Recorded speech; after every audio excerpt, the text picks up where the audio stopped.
All right, ready for That's What He Said? The star, really, all year of That's What He Said, when he does talk, is Oakland A's owner John Fisher. He is a real human. This just in and confirmed. He appeared and spoke and said this to the media. We had plans to release the renderings in December, and unfortunately, with the tragedy that occurred here, we postponed that. Since then, we've been working with Bally's and GLPI, who are sort of two of our partners on the Tropicana site, to try and see if we can, instead of just releasing our renderings by themselves, be able to release our renderings along with the planned resort that is going to be on that. So that's something that we're going through, and that takes time. And so we'll release our renderings when it's the right time to do so. That's what he looks like? That is what he looks like. What did you think he looked like? I didn't know what he looked like either. I had no idea because I've never heard him say anything. That's what he looks like, dude. And also, I will say, because I'm pretty well versed on this topic, I'm not 100%, but first of all, what he's talking about is there was a terrible tragedy. I think it was 2 police officers lost their lives in a shooting in Vegas months ago. So I will say this: I mean, awful tragedy that was at the time period. It wasn't the time to come out and do a press conference, renderings, and all of that. That was months ago, though. So now in my mind, what?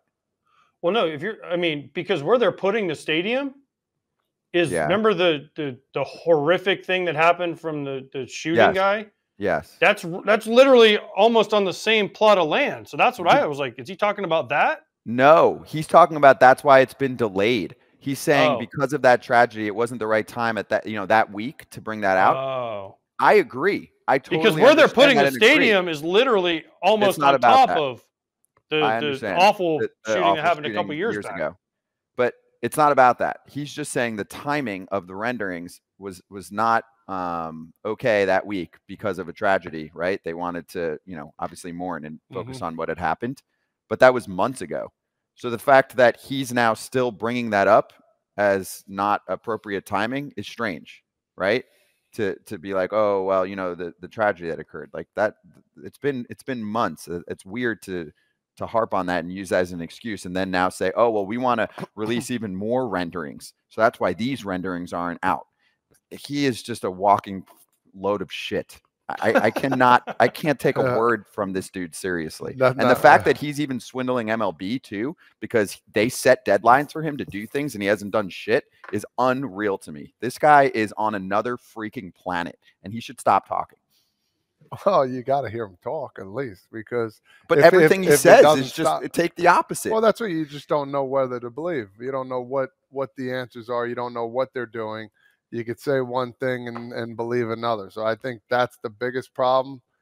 And like he said, I never knew what the guy looked like. So now you can put a name to a face a little bit and just see what he's got going on. But yeah, it's something totally just strange. So they have to figure something out.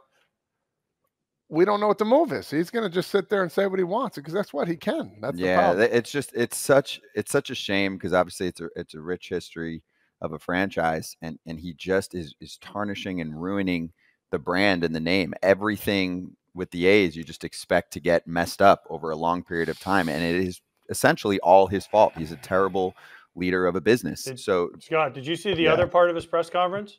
Well, I think we have it. So where the Las Vegas people were so excited when he stepped up there, they couldn't stop cheering. Let's give it up one more time for Mary Beth and John Fisher, please. The Las Vegas A's. We like the sound of that, right, Vegas? Yeah? Yes? Are we alive back there, Las Vegas? How we feeling? Okay. Oh my God. That shows you how much they are so excited about the A's. I mean, come on, guys. God. Come on. How we feeling? Are we alive in the crowd, please? Someone cheer. Nobody booed, at least. So, I mean, that's a plus. Right. Nobody gives a shit. They only boo if they care. True. Right. I mean, at least at the fan fest for the Red Sox, they're booing because they care. They're like, hey, we want a winning product. That lady was trying, bro. That was tough. That is tough. he just stopped talking. Be like, Las Vegas A's, thank you. Well, because people are sitting in the crowd and they're like, I'm not cheering for this guy. I mean, everyone knows his story at this point. And this is exactly what I'm talking about. You are bringing a villain to a city that deserves its own freaking fresh team that is not attached to this dude. Obviously, no one wants to be attached to this dude anymore. But this is just the beginning of a nonstop script that you can't freaking write. This is a movie that we're all living out. And it's going to be an incredible sequel called Moneyball 2. But for now, this is insane. And we're just getting started. I'm telling you, there are going to be 5,000 more things that'll be botched. This is just a walking disaster until he removes himself from this franchise at some point and sells it, which he will at some point. But he's trying to obviously get everything set up so that he can kind of maximize the profits. But man, this is a mess. It's every day. Like, what would you have expected? Okay. John Fisher getting announced to talk. If I had said, how do you think the reaction is going to be? You probably would have said he's going to get his ass booed, right? Yeah, this is even better. No one even says anything. It's like a silent protest. Yeah. Well, no, the funny part is normally when you have something like this, you get people in a room that are going to be excited about. Yeah. It's not like when they did the Vegas Commerce or whatever it was, the City Hall or City Chamber of Commerce, whatever the sign was behind them. Normally, you get people, invite people that are like, okay, I'm all in for this. I mean, they couldn't even find anybody to come and just give them the old, at least a little golf clap, right? It was like, hey, is anybody even out there? Hello. Yeah, it's like those presidential debates, man. You got the people screaming in the background. Sometimes you can't even hear what they're saying. Like, let's go. Well, also, just in general, there's rallies, protests, all kinds of things that exist in our world and even in our country where sometimes there are people that are paid to go. Yeah. Even there's been in the past, I think A-Rod had some of his shit going on and he paid some people that were on the street when he was like battling MLB. I'm pretty sure you can Google that and see some of the details of people they interviewed. So this stuff happened. So I'm actually, I'm not surprised. But John Fisher probably is the type of guy that would, put 100 people on the payroll to just follow him around and be like, he's the best. He's the best. I can't believe he didn't think of that. So maybe he's watching and listening and he's like, hey, that's a good idea. I should start paying people to say that I'm cool.